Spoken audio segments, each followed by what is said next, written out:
Welcome back to Education Hub. A very good morning to all of you. How are you all? I hope you all are doing good. Last video में जो हमने discuss किया था वो हमारा topic था assessment, जिसमें हमने असेसमेंट के दो टाइप्स भी डिस्कस किए थे, फॉर्मेटिव एंड समेटिव असेसमेंट। आज जो हम डिस्कस करने वाले हैं वो उसी के पार्ट हम डिस्कस करेंगे। सबसे पहले है हमारा assessment for learning and assessment of learning. इन दो टॉपिक में जो है स्टूडेंट्स बहुत ज़्यादा कंफ्यूज भी रहते हैं और ये बहुत इंपॉर्टेंट भी है। हमेशा जो है एग्ज़ाम्स में ये क्वेश्चन आता ही है और कॉम्पिटिटिव एग्ज़ाम्स में भी ये ज़रूर पूछा जाता है। इन दोनों में डिफरेंस क्या है, तो आज हम सबसे पहले इसके डिफरेंस की बात करेंगे। पहले हम ये समझेंगे कि असेसमेंट फॉर लर्निंग क्या होता है।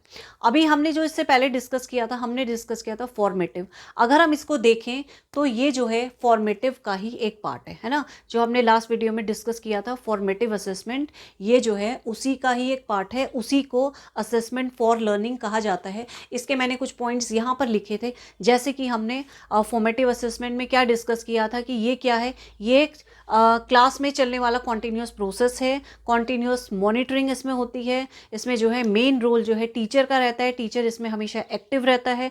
टीचर जो भी बच्चों को पढ़ाता है, जो भी लेसन पढ़ा रहा है या कोई भी चैप्टर पढ़ा रहा है, तो टीचर जो है बीच बीच में स्टूडेंट से कुछ ना कुछ क्वेश्चन पूछता रहता है, रिलेटेड क्वेश्चंस, ये जानने के लिए कि बच्चा ध्यान से सुन रहा है या नहीं सुन रहा है, वो यहाँ पर सिर्फ फिजिकली बैठा है या मेंटली भी प्रेजेंट है ना। अगर आप उनसे क्वेश्चन नहीं पूछेंगे तो आपको कैसे पता चलेगा कि बच्चों को समझ में आ रहा है या नहीं समझ में आ रहा है, बच्चों में इम्प्रूवमेंट हो रहा है या नहीं इम्प्रूवमेंट हो रहा है, बच्चे कुछ अचीव कर रहे हैं या नहीं कर रहे हैं, या जैसे बच्चे पहले आए थे जिस समय उनको कुछ भी नहीं पता था कि ये चैप्टर किस चीज़ से रिलेटेड है, क्या इस चैप्टर में होने वाला है, क्या इस चैप्टर में हम पढ़ने वाले हैं, जैसी स्थिति उसकी क्लास से पहले थी क्या उसकी वही स्थिति जो है क्लास खत्म होने के बाद भी है ना। तो ये सब चीज़ें जो हैं एक टीचर के लिए जानना बहुत ज़रूरी है कि बच्चे की परफॉर्मेंस क्या है ना। बच्चे को सीखने में कहाँ प्रॉब्लम आ रही है ना, बच्चा कहाँ डिफ़िकल्टी फील कर रहा है, कहाँ बच्चे को अच्छा समझ में आ रहा है, कहाँ बच्चे को अच्छा समझ में नहीं आ रहा है।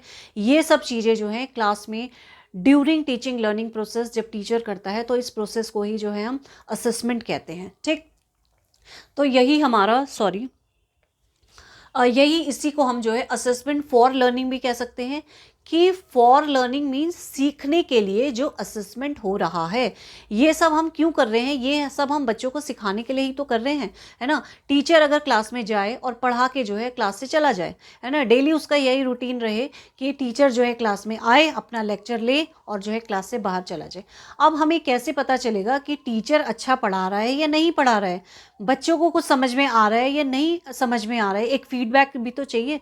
अगर टीचर अच्छा पढ़ा रहा होगा तो बच्चों से एक अच्छा फीडबैक आएगा, बच्चों को अच्छा समझ में आएगा, बच्चे अच्छा फीडबैक देंगे कि हाँ हमें टीचर से जो है ये वाला टीचर हमें अच्छा पढ़ाता है, टीचर के जो है इस वाले टीचिंग मेथड से हमें अच्छा समझ में आता है ना। तो ये एक फीडबैक जो है बच्चों के लिए भी है, ये फीडबैक जो है टीचर के लिए भी है ना। तो ये जानना भी तो बहुत ज़रूरी है। टीचर का काम केवल पढ़ाना ही थोड़ी है, टीचर का काम ये जानना भी ज़रूरी है कि उनके बच्चों में कितना इंप्रूवमेंट हुआ, उनके बच्चों में कितना डेवलपमेंट हुआ, बच्चों ने कितना अचीव किया, है ना।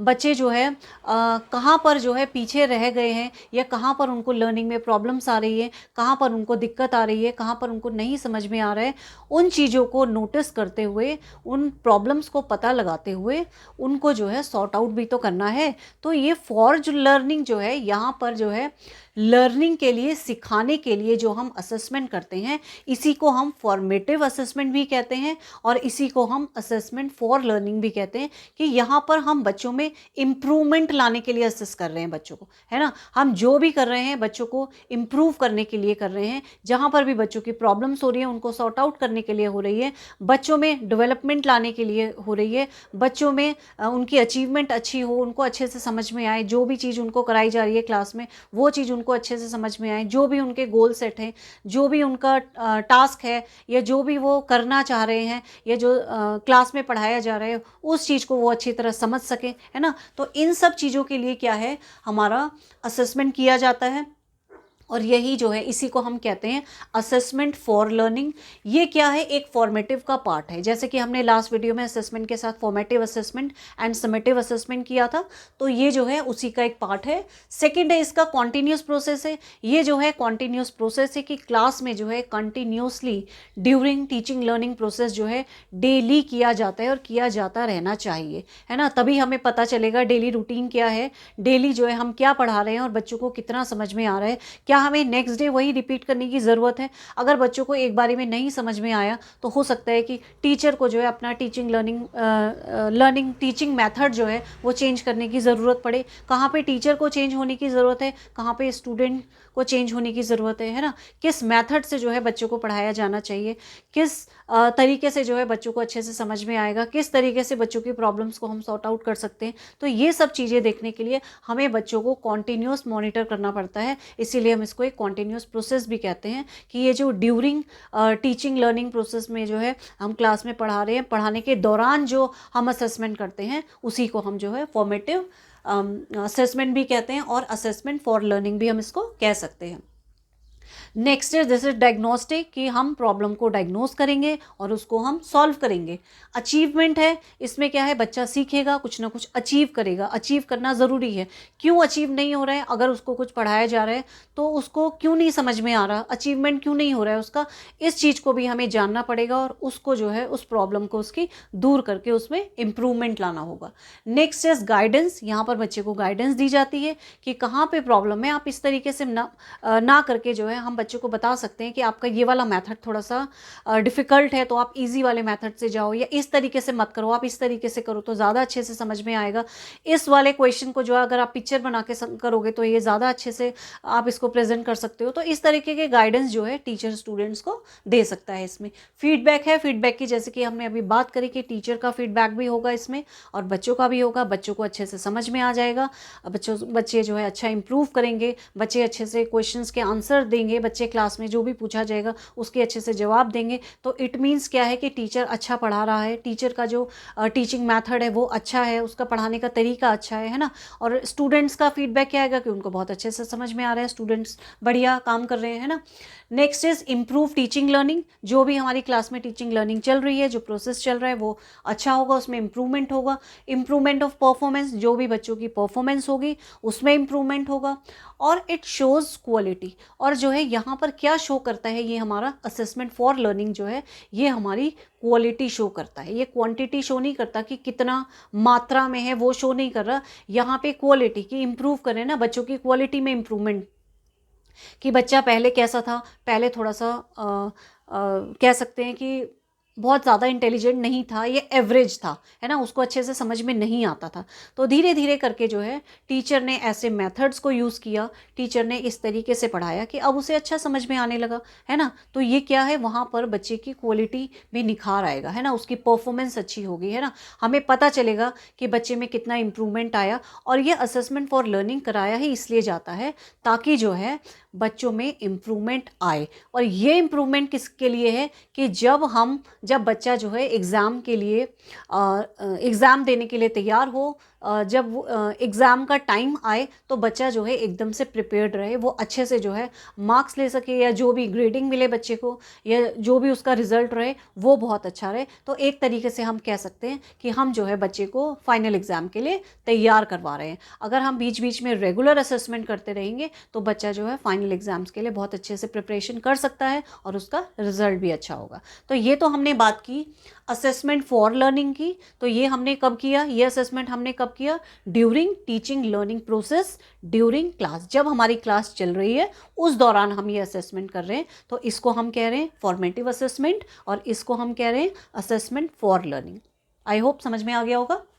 तो इसमें हम क्या क्या यूज़ कर सकते हैं, इसमें हम क्वेश्चनिंग कर सकते हैं बच्चों से, है ना, इसमें हम प्रोजेक्ट बनवा सकते हैं बच्चों से, इसमें हम ऑब्जर्वेशन कर सकते हैं। हम ऑब्जर्व तो करते ही हैं ना बच्चों को कि कौन सा बच्चा रेगुलर रोज आ रहा है, कौन सा बच्चा टाइम पे आ रहा है, कौन सा बच्चा रोज एब्सेंट रहता है, कौन सा बच्चा जो है जितनी बार क्वेश्चंस पूछे जाते हैं हाथ खड़ा करता है, कितनी बार आंसर्स देता है ना। तो ये सब चीज़ें ऑब्जर्व की जाती हैं। पोर्टफोलियो हम बना सकते हैं बच्चे का, असाइनमेंट्स हम दे सकते हैं। तो ये सारे जो है मैथड्स हैं, ये सारे टूल्स एंड टेक्निक्स हैं जिनको हम यूज़ कर सकते हैं असेसमेंट फॉर लर्निंग के लिए। ठीक, next is assessment of learning. अब ऑफ लर्निंग क्या हुआ?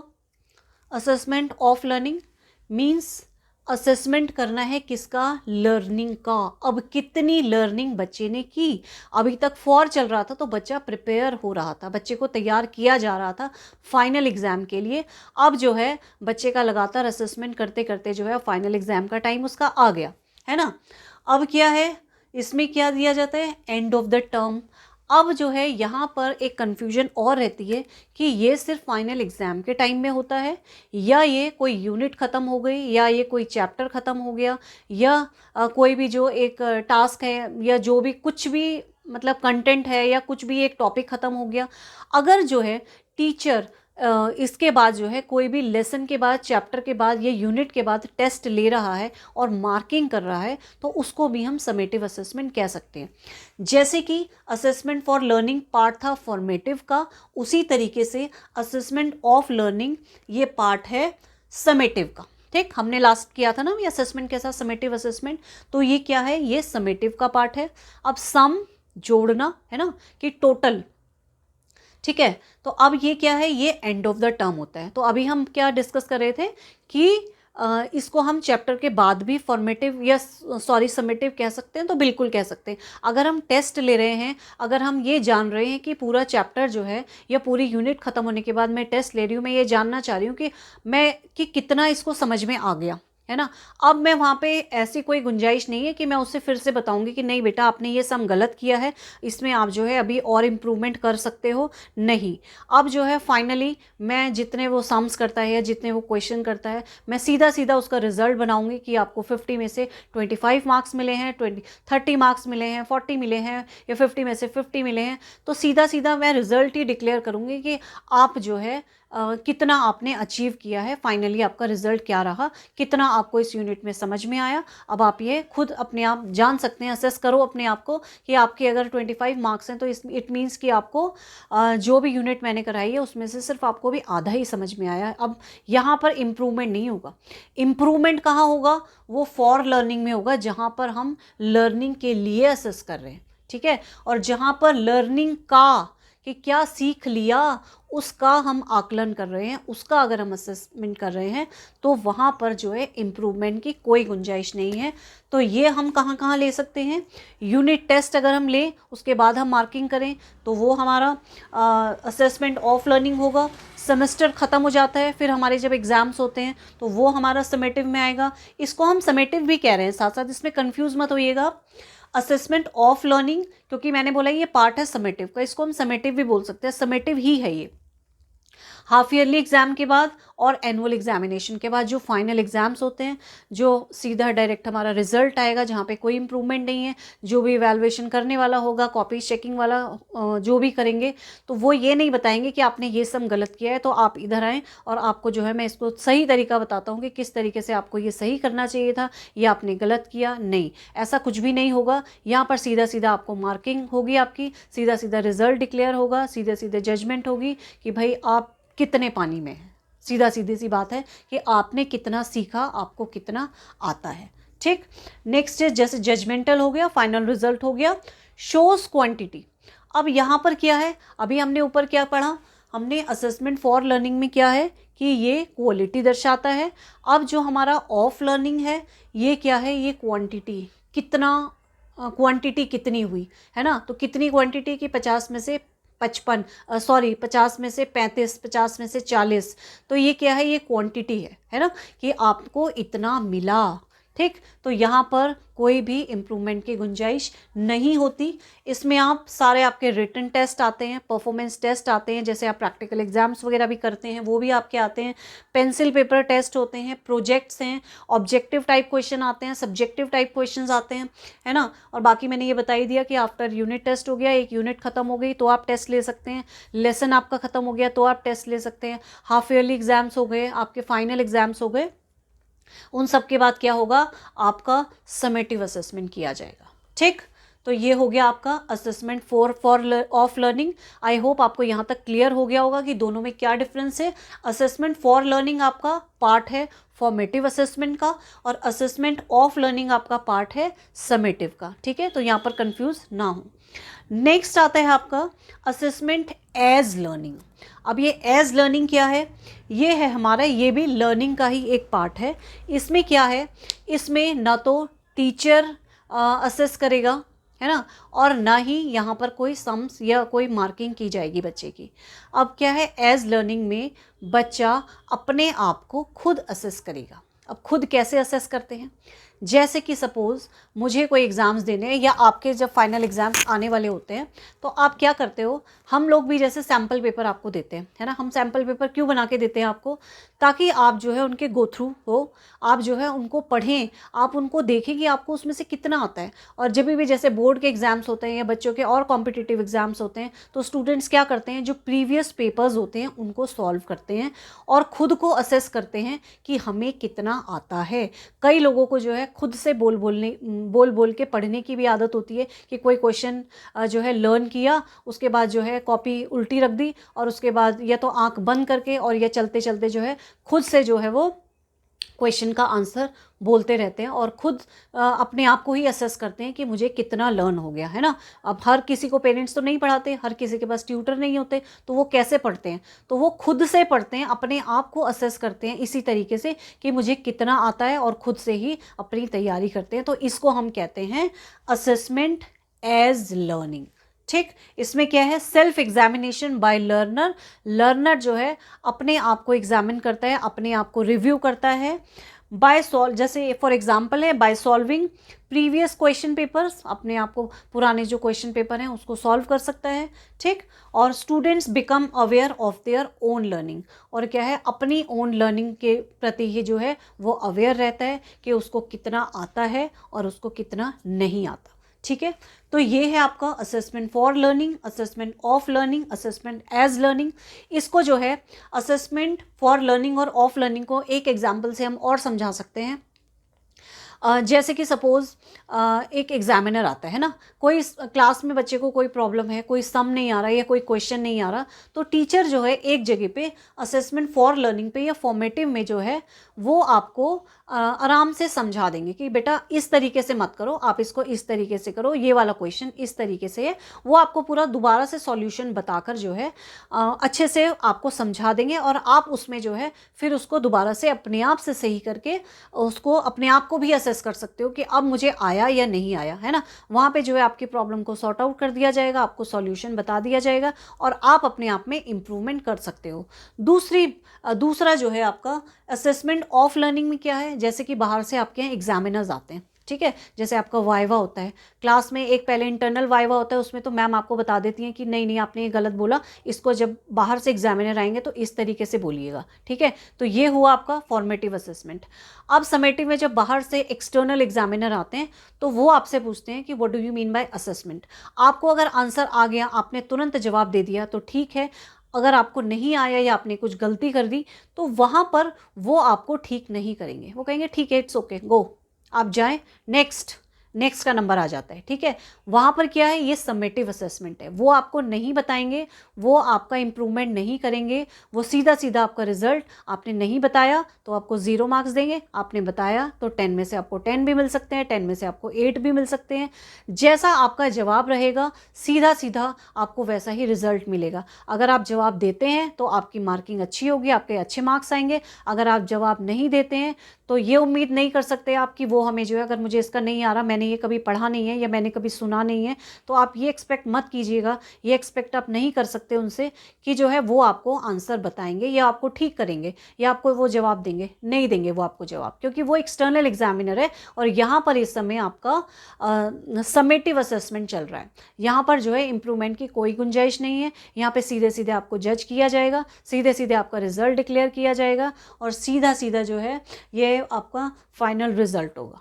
ठीक है, तो ये था आपका assessment for learning, assessment of learning and assessment as learning. I hope आपको ये अच्छे से समझ में आ गया होगा, ये सेशन आपका इन्फॉर्मेटिव रहा होगा, आपको कंसेप्ट जो है क्लियर भी हो गए होंगे। अगर कहीं पर भी कोई प्रॉब्लम होती है तो आप कमेंट बॉक्स में लिख सकते हैं, मैं पूरी कोशिश करूँगी आपकी जो भी प्रॉब्लम्स है उन्हें सॉर्ट आउट करने की, आपके कन्फ्यूजन्स को दूर करने की। मिलते हैं नेक्स्ट वीडियो में, तब तक के लिए bye bye, see you, thank you so much.